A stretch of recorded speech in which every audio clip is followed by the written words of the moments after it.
Scrap gardening adventure. Potato progress. What kind of beans do not grow in a garden? Jelly beans. I wish. Hey everyone, it's Jennifer, and I'm here to share my potato progress with you. But before I do, I want to show you my friend Bridget's garden, where she's growing potatoes that were on her counter. They started sprouting and she just tossed them right into the garden. It's so cool. So I hope you like seeing Bridget's potatoes, and then I'll show you what I'm going to do next with mine.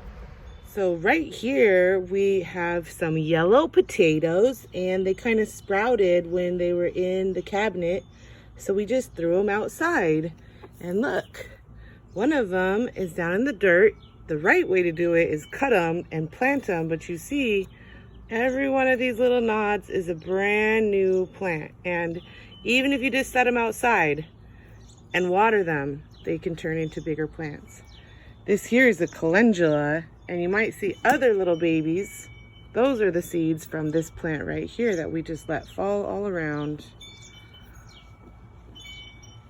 Thanks for sharing your potato scrap gardening adventure and your calendula with us, Bridget. So cool. Are you ready now to see what the next step is if you're growing your own scrap potatoes? Let's get started.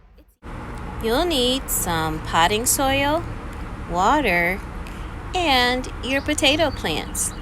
This one needs a little drink. It's been really hot here. And here's my other potato plant that's in the larger pot. What we're going to do is called hilling. It's when you pour your potting soil around the base of the plant and you build a little hill so it can grow more roots. The potatoes will eventually grow from the roots. Then you give it a really good drink, like always. That's it. All right, everyone. I finished hilling for today. I'm going to water the rest of the plants in my little garden.